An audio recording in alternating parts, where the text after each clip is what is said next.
Hi, I'm Dr. Maria Farrell, and I'm sitting down with Kevin McLemore today, and I am so excited to share with him all of my insights on burnout syndrome, how it shows up both in the corporate workplace setting as well as at home. We're going to look at some evidence-based strategies and some techniques you can implement in your daily life to start reversing burnout and getting back to yourself again. So tune in.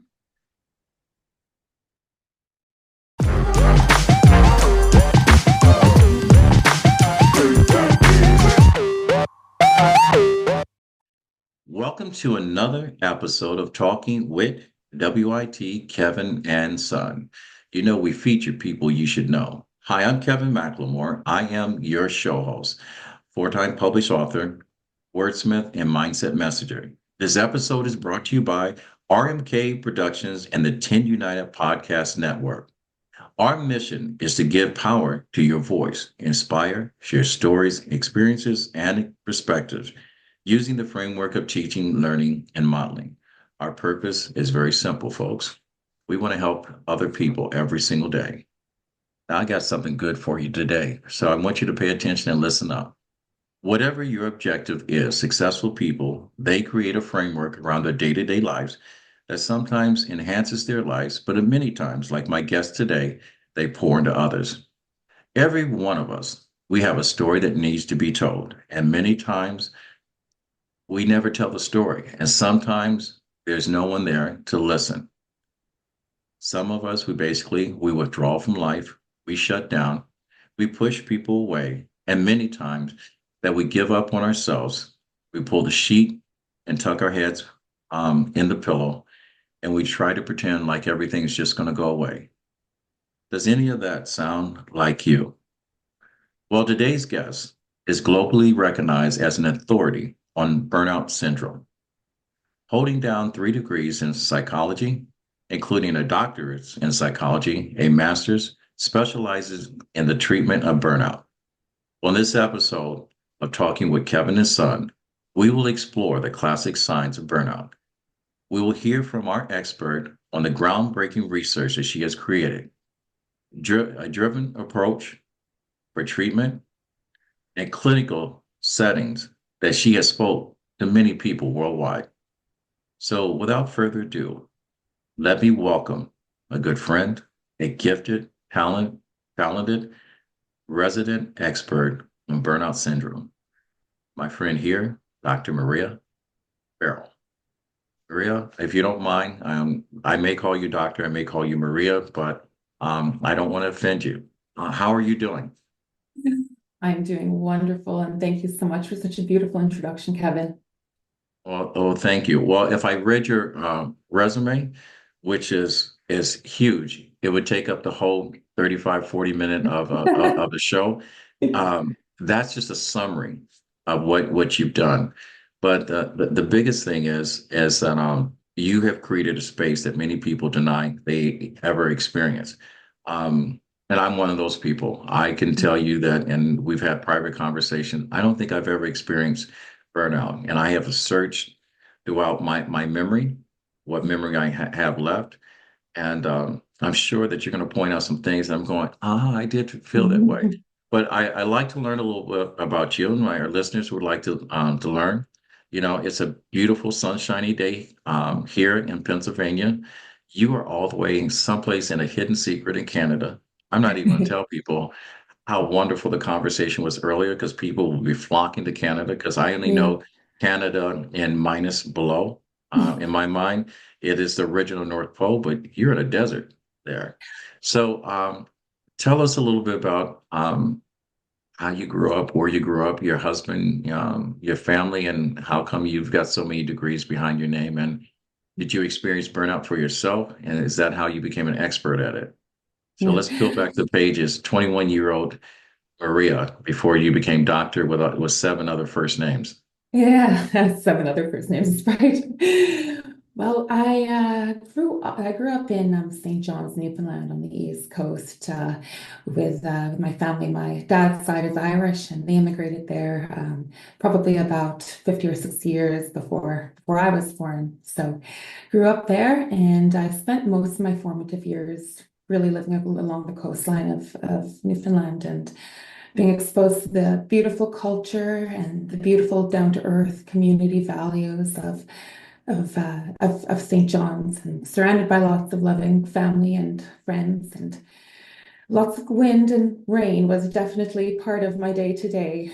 So we moved over to Alberta, to the prairies when I was about 10 years old.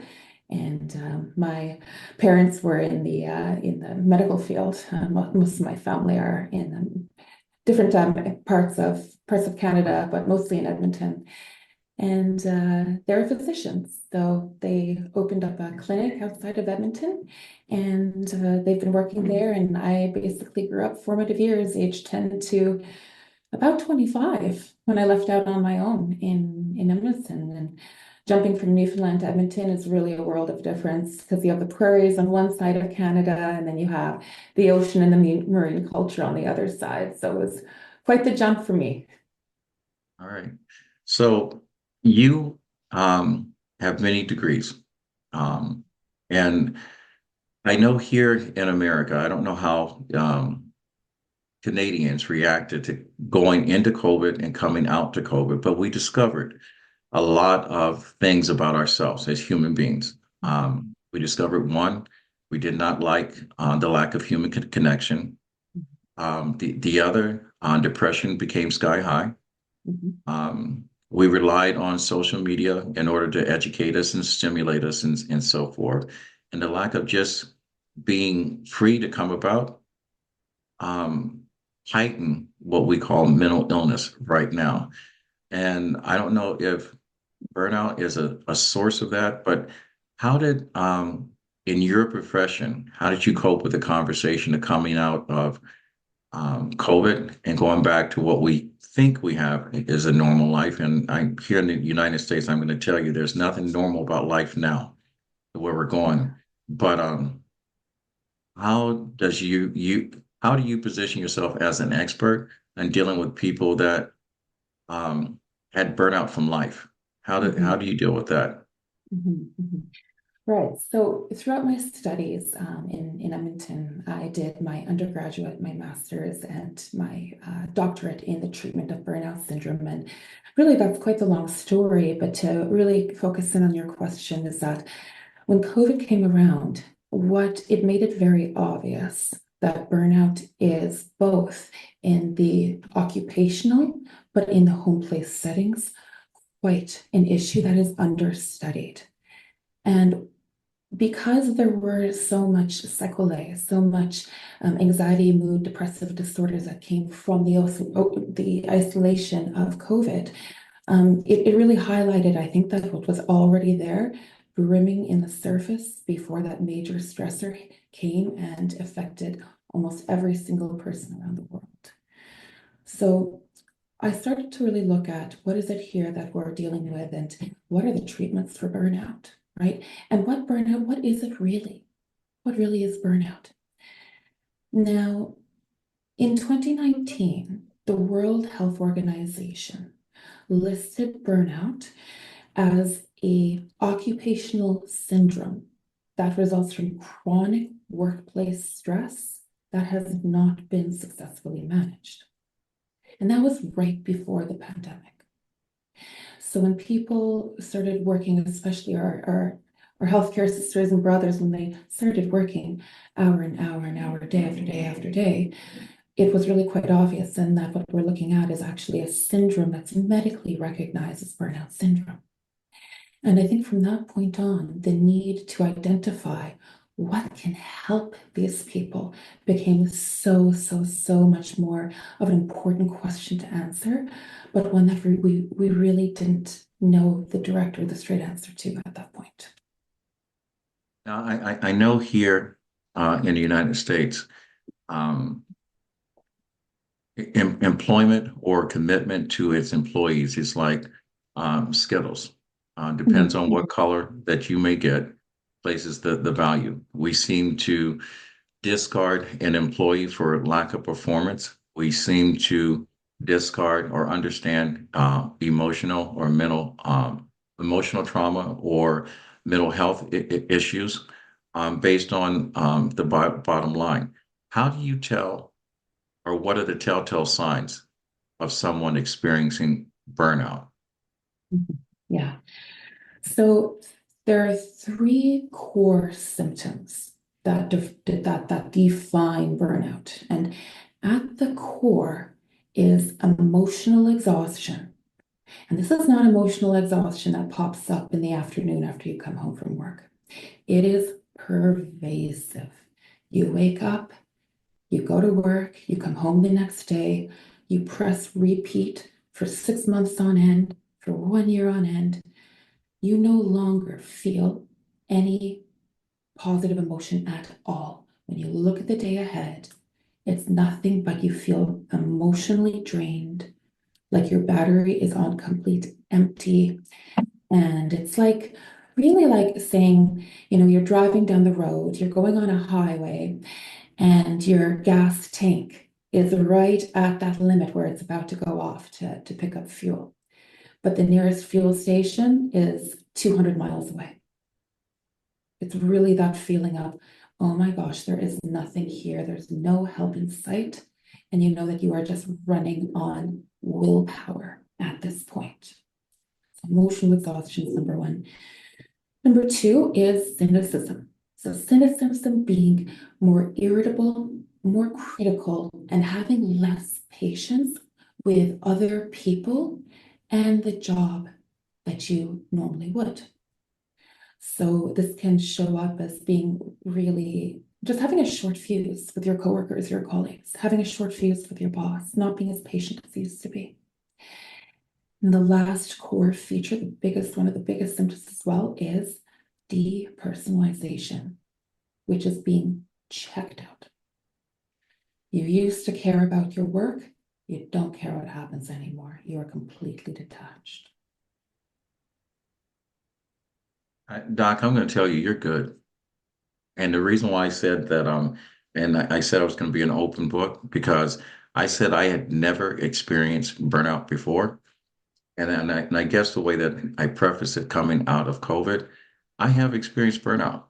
I remember coming back to work, the workplace. I have been very successful in the position that I held and currently held. And I remember the one day when I said, I am tired of being number one. I said, because, in my company, as far as the business that I do, I've been number one for year after year and year after year. And when I came back, I said, something, I love my job. I love the people I work with. But I said, I get the same accolades when I'm number one. It's the same person that's at the bottom of the list. I had two friends that were number one in their company. And when they came back out of COVID, both of them lost their job. So they were treated the same way as someone that was disposable. And I didn't think I had experiencing burnout to the way that you preface it the way it was there.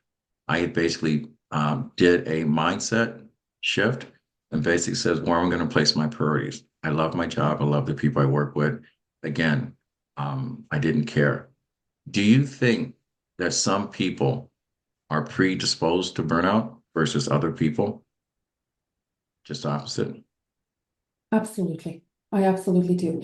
And this is actually one part of my research that actually I was quite curious in because yes, it is an occupational organizational syndrome, but what are the differences between one person who works at the same company, doesn't get burnt out, and another person who works at the same company and does get burnt out? Right? There has to be something here, personality, or some sort of individual differences that can predispose one person's compared to another. And what that comes down to is people pleasing, trait of people pleasing, wanting to do more and more and more for other people, and leaving your own needs behind in the process. High achievement orientation. So you're not just somebody who wants to just clock in at 9 o'clock and clock out. You are there. If you are there, you are showing up with 110%. And you want to give that 110% every single day because your work matters to you. High achievement orientation. What we also have there is we have individuals who are, and this is really backed by about 60, 70 years of psychological research is personality trait called neuroticism. Now, neuroticism isn't quite as ugly as it sounds. What it really just means is a tendency to experience more frequent negative emotions than other people do. And this can show up as just being easily discouraged. It can show up as having anxiety. It can show up as having more tendency for depression and negative thinking. So those really kind of are the main individual differences where one person can get burnout and one person doesn't if they work at the same organization, same boss, same conditions. Does corporate America or your employer, do they have a responsibility to one, educating themselves on what burnout looks like, and then creating a system where it's in a safe work environment where they can be activists for their employees when they're experiencing burnout instead of just disposing of them and waiting for the next LinkedIn application to come up and replace them in the next 6 months. 100% they do, 100%. Because it is an organizational, an occupational, job-related syndrome, the onus is truly on upper management and leadership to create a culture of valuing their employees, listening to their employees, giving them fair workload, giving them fair compensation, a livable wage into what they do. Having flex time is another thing that leadership in organizations can really implement because it says, hey, I understand that you have to pick your kids up at 3 p.m. Why don't you log in a bit early to work and then make the schedule work for you, right? Employees who actually listen and see employers who listen and see their employees not as numbers, but as people, that if you make your people happy, that is going to pay back leaps and bounds in organizational success. So not only does it significantly reduce turnover, but it greatly decreases corporate costs big time because of everything if you have to go on stress leave for work, that's going to cost. If you have short-term disability, long-term disability, at the end of the day, it really, really does cost corporations a significant amount of capital. And it could have been completely prevented if you just valued and cared for your employees in the first place and actually listened to what they need. I am so glad you said that because it made me feel very good about the place that I work because my company has instituted flex time. They have increased revenue for their employees and the recognition is from there. So I'm glad you said that. I'm hoping that some manager, some owner, some corporate head of some Fortune 500 company is listening to this interview and says, look, where do we place our most value? Is it our customer or is it our employees? Why, we have to change the mindset of looking for the next best shiny toy. Is in developing our people and creating a culture where our people feel valued and they feel safe.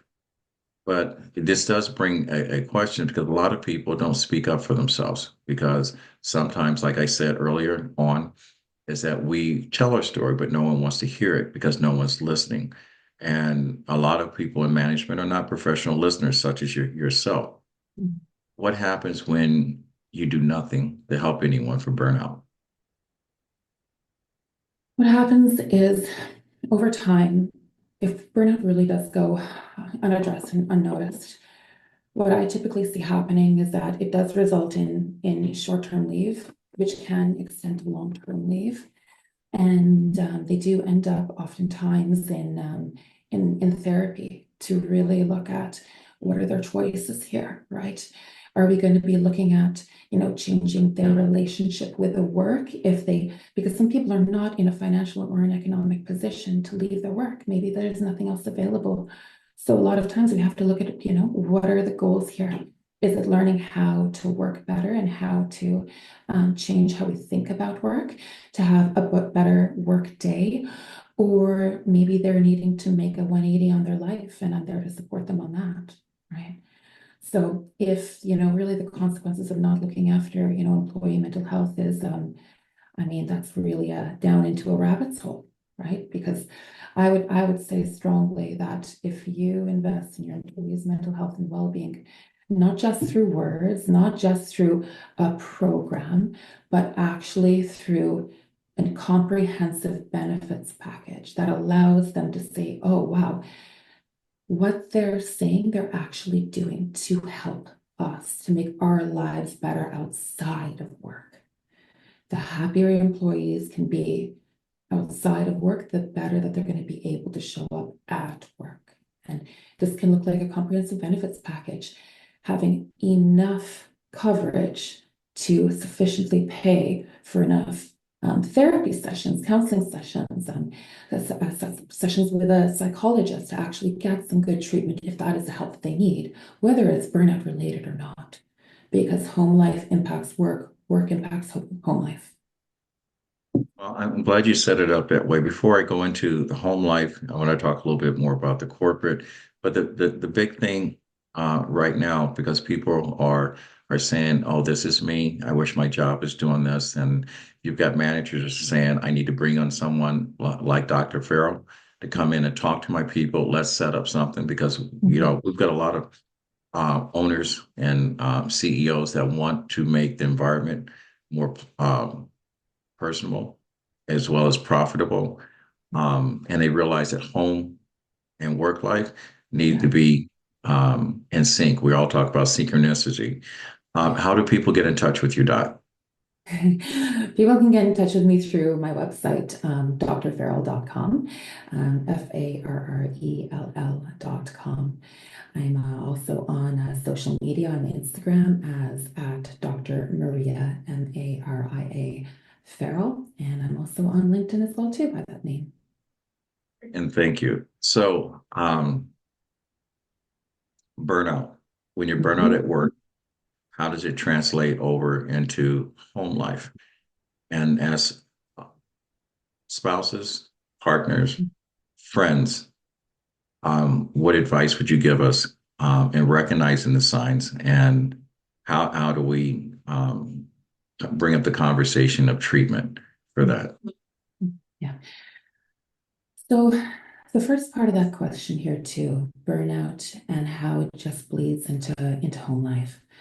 So at the end of an 8 or 10 hour day, well, a lot of people have to take that transition time to show up in the second version of themselves, whether it is being the dad, the husband, whether it's being the mom, maybe it's being the sister. They need to turn off that work mode, that work hat, and essentially put on another hat, right? Another way of being, right? Their non-work self. But it's very hard with burnout to bring in your non-work self, the self behind that which works for 8 to 10 hours a day, and back into caring, dutiful wife or husband mode. Now, making that transition is actually quite important to really take some time in that transition period. And this is really one place I quite like to start with my clients who do have burnout, is actually creating an intentional 30 or 20 minutes, the amount of time, closing your eyes and releasing what it is you went through that day that is causing you distress, and allowing your other self to come in. The other self being the person who you are outside of work, your home self, right? Ask yourself, what do you need in order to release the meeting that went terribly with your manager, the KPIs, the performance indicators that weren't up to par? What can you do mentally to release that? Have some self-reflection time, and then set an intention for home time. How can I be the version of myself I want to be for my children, for my partner, and for my family and friends this evening? So really taking intentional time to really not let the stress from work come in to home life is absolutely essential. And I argue it's a non-negotiable. What about the responsibility of the spouse? Because many times, both male and female in your partnership, we get shut down when we're trying to help. How do we recognize the signs as individuals, and what will be the best practice of suggesting help? Mhm. Some of the signs are if there's an emotional disconnection in the relationship. Okay, so that's one of the earliest warning signs that your partner, your loved one, is experiencing burnout. If they're feeling more closed off and distant than they usually are, emotionally closed off. As soon as you notice that, saying that, hey, I'm noticing that we've been more disconnected. We haven't been having those date nights. You haven't been quite as loving or attentive to me as you usually are, and say, tell me about what's going on. I think taking the sense of curiosity, open communication and curiosity, really showing an interest in what it is that your partner is enduring throughout the whole day. Having a conversation around it, number one, shows that you care without jumping into problem solving mode. Problem solving mode can come later. But that person who your spouse who is burnt out needs to know that you are there for them whenever they need to talk to, whenever they need, and that they actually have a real picture of what their life is like, what their day-to-day is like, who they have to deal with, who they have to argue with, what disappointments came their way. So opening up dialogue, non-judgmental, is going to be exceptionally important. And number two is just listening to them. How are they doing? What needs do they have? Do they need rest? Do they need to go take you for a walk? Do they need to blow off some steam? You know, if you have a boyfriend or a husband, do they need a guy's night? Let them go on a guy's night, maybe a guy's trip, right? Or if, you know, it's your wife who's burnt out, what do you need, baby? Send her for a trip. Send her for, you know, even as something as small as a yoga class. Just little things that the other person can do that shows, hey, I'm here. I care. I know you're going through a hard time. And realizing, and it's very, very difficult for the partners and the family members who are seeing somebody who's burnt out. It's very difficult because there is only so much they can do, short of showing up, listening, helping them in any way that they can help, offloading duties at home, for example, but really encouraging them to see a professional who can work with them on the burnout, and just keep on encouraging that. Not criticizing, not saying you shouldn't be working so late. Criticism doesn't help. It makes the problem worse. Right. So I'm in my head. I'm thinking about a trickle down effect, because in many times successful people, they create an environment or a lifestyle for their family. And sometimes they don't share that lifestyle. We kind of pull back the layers of some of the drama that happens from being successful or being the producer. Many times in America, both parents are working, Yeah. but there's an prescribed or ignored population, which is called our children. All right, we from the way I'm looking at it, a lot of times we figure our kids are just acting out. Adolescents or youth, are they immune to burnout? And what Mm. are the signs? Yeah, yeah. Adolescents and youth, they're not particularly immune to burnout, but they're more often the recipients of parents who are working 2 or 3 full-time jobs. And the kiddos are there acting out because their core needs are not being met. Their needs for one-on-one time with mommy or daddy, their need for more frequent hugs and attention, support, having that support. Their mom and dad are working so much because they're trapped too. They have to pay the bills somehow, that they're not there for when their dance recital is on. And the kids look around and they say, oh, their other parents are there. Why isn't mommy or daddy there? So the children, and specifically with burnout, often have their emotional needs that are not being met. And that can show up, especially over time, as anxiety and depression. I think that's one big reason why we're seeing more and more and more mental health issues in children and youth these days. Specifically since the pandemic, it has skyrocketed. And this really is where our community is so important. Meaningful connections, having people in your community, your aunties, your uncles, your neighbors, to be there, to know that they love your children, and to help give them those emotional needs that they need while you're trying to navigate away from burnout.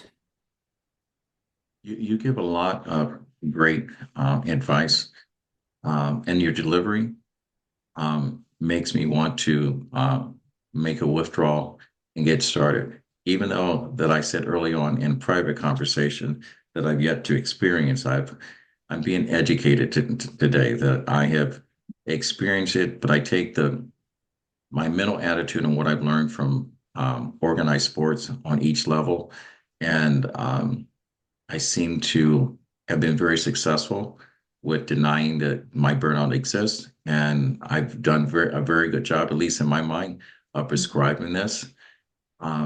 Is there any way that you can prevent um, and address burnout before you actually get burnout? And then I'm going to ask you another question, and I'm going to use myself as a guinea pig. So be prepared for me to say something real stupid. That's all good. Everything is welcome here, Kevin. Everything's Okay. welcome here. Yeah, preventing burnout. I think one of the things that our listeners can really look at is examining the 24-hour clock.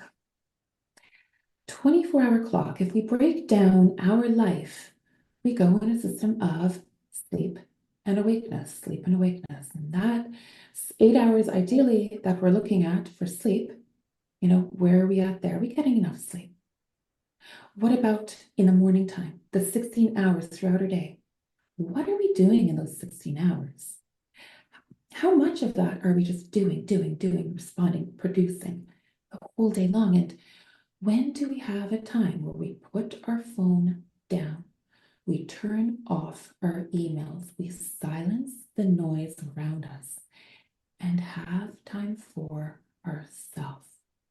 And I understand that is way easier said than done, especially for those listeners who have children. Way easier said than done. But overextending yourself is one of the biggest predictors of full-blown burnout. So the easier you can look at what's going on in your schedule and to cut down on the amount of time you cut down on, whether it's doom scrolling on your couch, that's not going to make you feel better. Maybe it's bed rotting for 2 hours. That's not going to make you feel better either, right? How can you reorganize or restructure your day so there's slightly less to do, or the tasks that you have and that you can do are more efficient, to open up a little bit more time in the evening, even if it's just 10 minutes or 20 minutes, to simply be present and calm. It's one of the best things you can do to prevent burnout. I'm so glad you said that because I've just had many conversations in saying that you know where we see the signs of the 666, we carry it around in our hand every single day. That little bitty computer that our lifeline to the world, um, the lifeline to our personal existence, our identity is all being programmed through a phone. Yeah. And when I say Okay. program, there's a good book called Hooked, and he outlines how we have all been programmed. And adults, we teach our kids to be programmed and attached to the phones. And you said some advice that very few people are willing to take. They cannot go to the gym and not sit 20 minutes on the equipment and not look at their social media. They cannot have a moment with their friends without doing the selfie because you need to share it with your social media.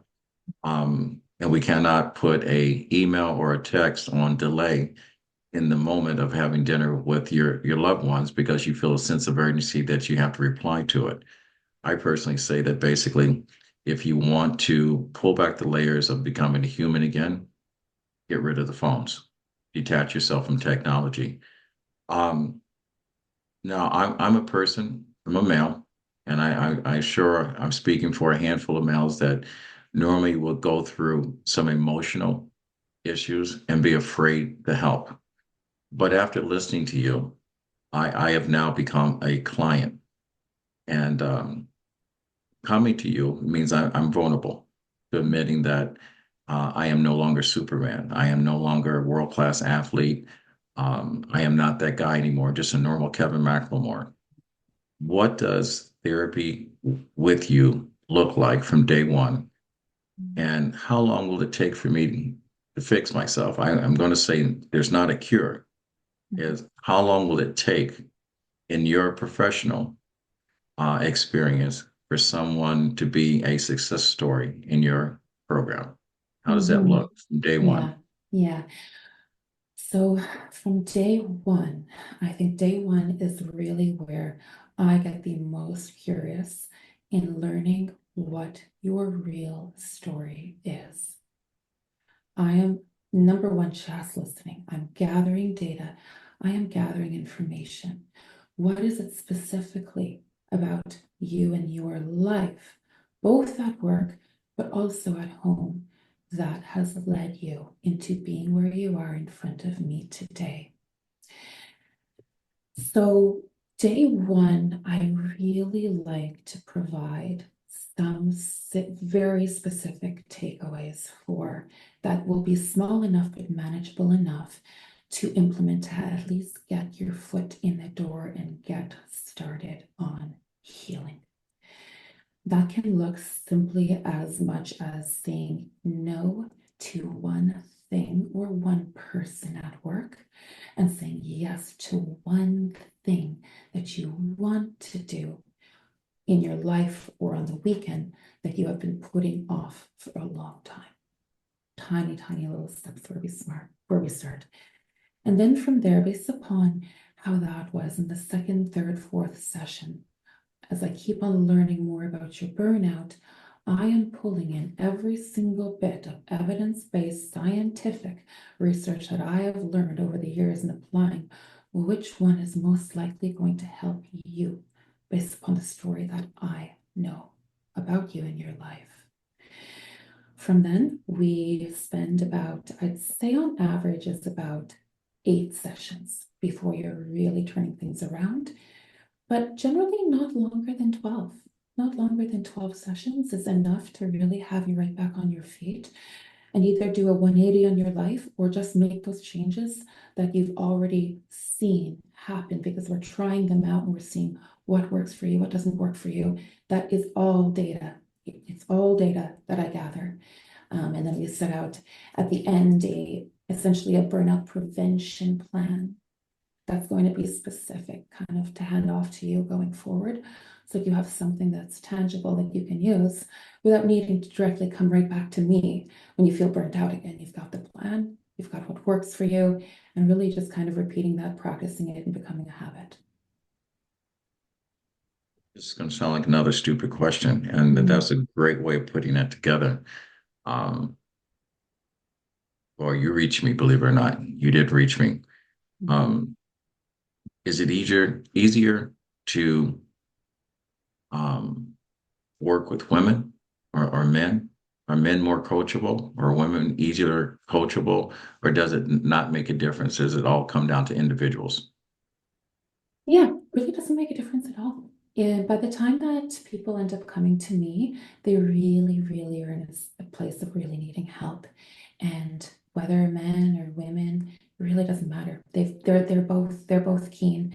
And the people too as well who come to me for burnout, they're already the hard workers, right? They're already the hard work. So by the time they see me in either my consulting practice or my clinical practice, they're ready to do and apply the work to get them better.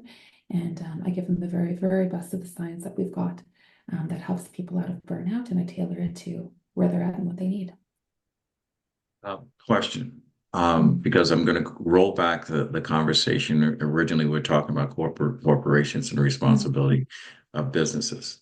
If I go through a program with you Mm. and I'm following all the steps, but still, I go back every single day into the pit of corporate America. Mhm, And my company does not recognize, you mhm, know, anything other than the bottom line, mhm, profit over humanity. But I have a great lifestyle. I have a beautiful mhm, home. I live in the suburbs.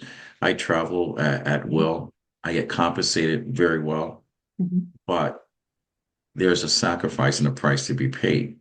mhm, And now I'm seeking treatment in order to try to pull everything together, create some balance, and create harmony. I'm very successful at doing this at home, but every single day I go back and I have to address the problem that I have just resolved with mhm, you. mhm. Does it come a time that you recommend, or is a decision on me to say that I need to change my professional environment? Mhm, mhm. I will never recommend or say, leave the job or you should stay longer. That is me telling you what should be your own life choice. What I can help you do is help you to realize for yourself, is the decision to stay, do the benefits still outweigh the cons to you? And would staying then compromise your happiness? And are you willing to make that compromise, whether it's in for another 1 year, 5 years, or 10 years?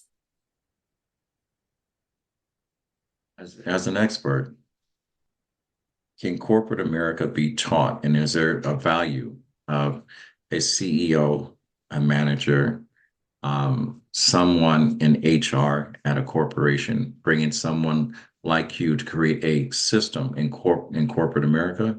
Is there a value to teaching burnout before actually having someone like me or anyone like me in any corporation taking on a lesser job because they just can't handle it anymore?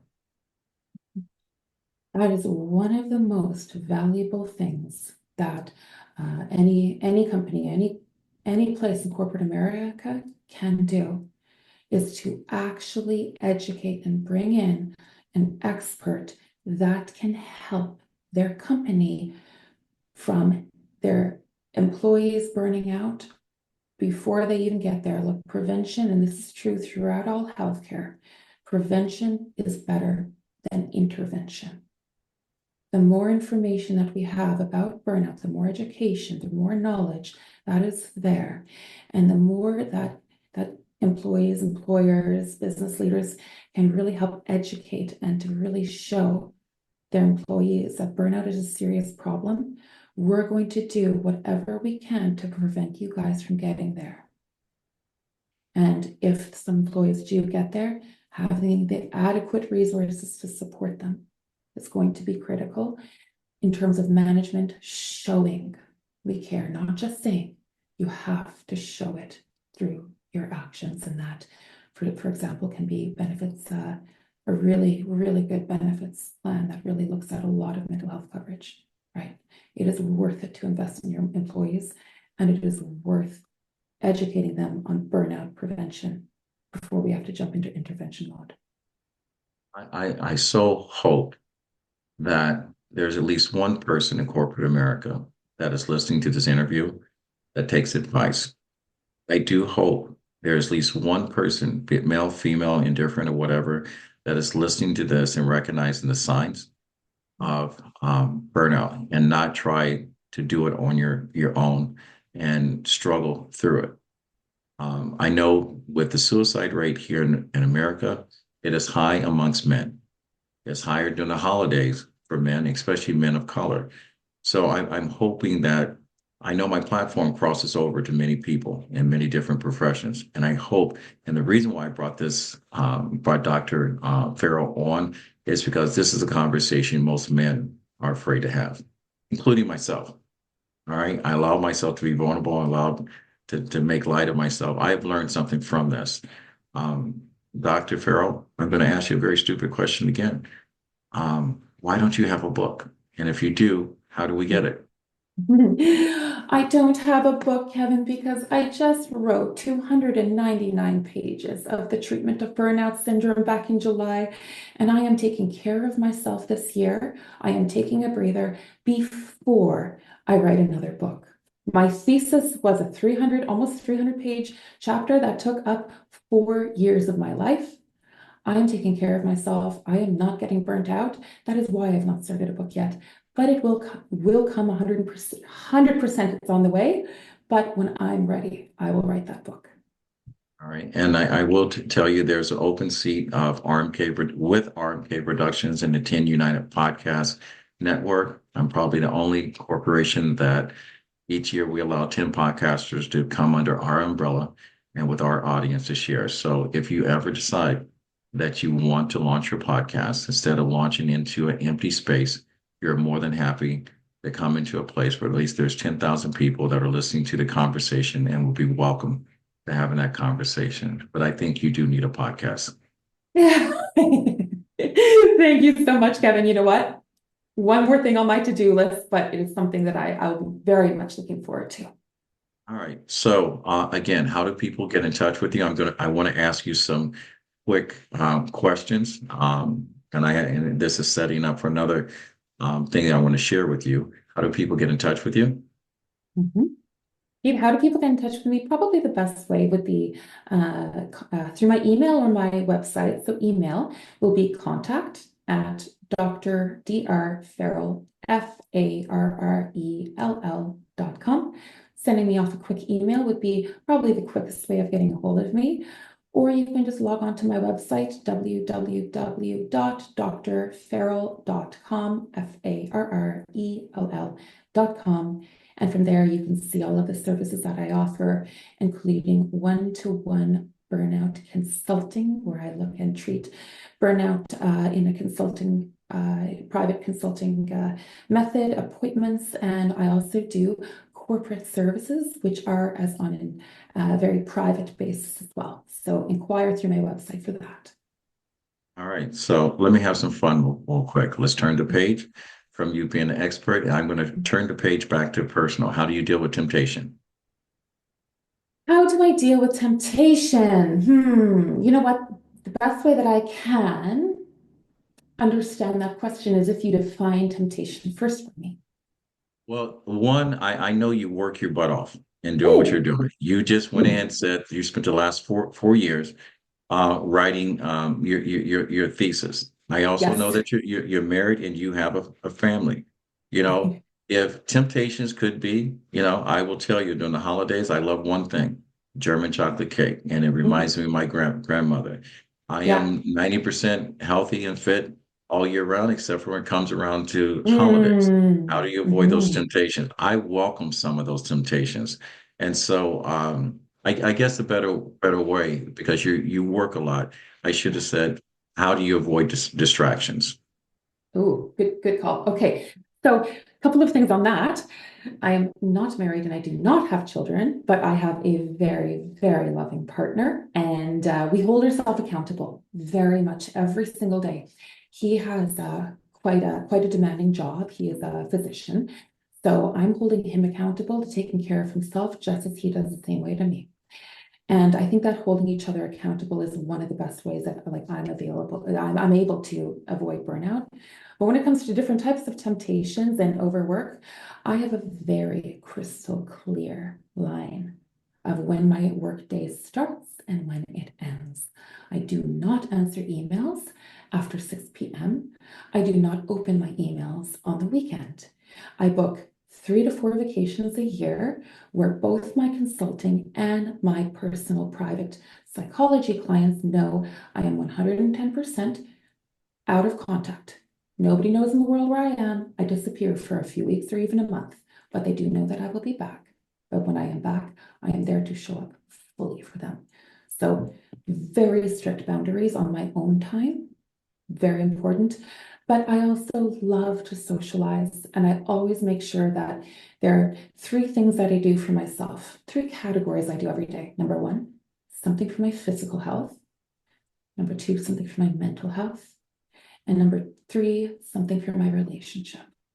So that's really how I kind of balance temptation, because I kind of live my life by these categories of non-work, and I make sure that I fulfill these categories each and every day. All right, that was so good. And matter of fact, I was going to ask you what your secrets to success were, because I want to add you to a list of 100 people that I've been impressed by, um, and share your secrets of your success. And you just did that. You did it very well without me prompting you. So I will be adding your name to the list of the 100 people, successful people, and their secrets to success. Now, question: which is more valuable, or which is more important to you? This is personal. Immediate gratification or delayed gratification? Delayed gratification.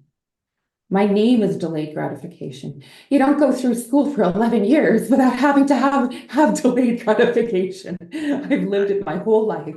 That's all right. So we've covered a lot of information.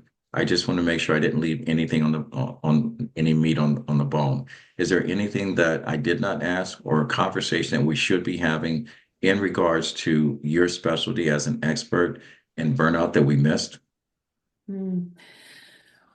I think that we covered pretty much what the viewers should know, I think, today about myself. Anything else that they may want to look at is already up there on the website, but I think that we did a great circle around the drain.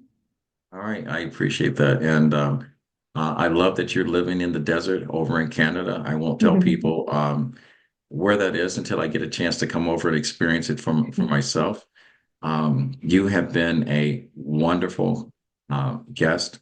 You've been a wonderful friend, a breath of fresh air in this. Like I said, you're a talented and gifted person. Anytime that someone gives back willingly, and I know how valuable your time is, and I can't thank you enough. I find 1,000 words, ways to be kind to someone every single day. And I'm sure you do it too. But I'm going to ask you, I have a platform, this show, Talking with Kevin and Friends. You know, when I started my podcast, everyone was telling me how to get likes and how to get viewers, and I should have these numbers, whatever. I got to the point that I said my success had been built because it didn't matter. The circle of friends that I have are powerful. They don't drive by an accident, they stop to help. I only want people to subscribe and follow me if you're that like-minded person that has a high call to action. Now, the downfall of putting something like this together, and the question I'm about to ask you, is that I've had 6 people to this date, and I'm going into my 4th year, that have answered this question. And I've had 6 strangers that have been granted their life's wish or their life's dream by 6 total strangers that have answered the same question I'm about to ask you. Now, one of the 6, one other person has granted 2 people, the same individual. So I do know that I'm reaching people that care about humanity and other people. So I would ask you this question: what would your ask be? If you had to ask one thing, and someone listening to the show could either make it come true or be a part of something you do, what would that ask be? Probably the ask would be, I'm coming back to the golden rule. Do unto others the way that they would do unto you. Be kind, be generous. Listen to people when they need to be listened to, and open up your heart to receiving love from others. And pursue meaning in your life. Pursue You are meaning. you are truly a gift. And I want to thank you. And like I said, I find 1,000 reasons to be kind to someone. I also think that we've gotten to the point in our life we don't thank people or appreciate the people that are in our circle enough. So I will say thank you. I will gush over you over and over again. You are truly a gift. You have not only shared with people that you're an expert in this space, but you've also have shared with people you're a good human being in general. To my audience, we have covered a lot of information in this, and I hope at some point that we have enlightened you, we have touched you, and we have maybe changed the way that you function and do business in this world. If you like what you have heard today, you can go to RMK Productions and Network on our YouTube page. And like I said, if you have a high call to action, please subscribe and follow. We welcome your comments. If you'd like to be a guest on this show, and I'm going to ask Dr. Farrell, you're welcome to come back anytime. Anytime you want to have a conversation, there's a seat that will always be open. And to my listeners, there's a seat for you. If you have someone or someone you're connected to that we should know that are doing great things and giving back. I do want to say this, and I want you to keep this in mind. To grow, you must make some mistakes. To have confidence, you must address your anxieties. To forgive yourself, you must hold yourself accountable. To learn, you must unlearn some stuff. And to exist, you have to show up each and every single day as you and show up more than you did yesterday. Understanding the power of your words. This is coming from what my friends call me a mindset messenger. My grandfather always said that when you get to a point in life that you can help someone else out, he said it's your duty to do so. He said, reach one, teach one. And with that said, Dr. Farrell, again, thank you, thank you, thank you. And please come back. I will be sure, Kevin, I will be sure to come back, and thank you so much for allowing me this platform to share some of my wisdom, and I hope that I can use it to help the world, even just one person. And I hope when you come up for air after your dissertation is done and you decide to write your book, you'll come back and we'll share that story with you. Oh, for sure. I'm looking forward to it. I'll keep you in the loop. All right. Until next time, everyone, reach one, teach one. And with that said, we're out. We'll fade to black. Thank you, everyone.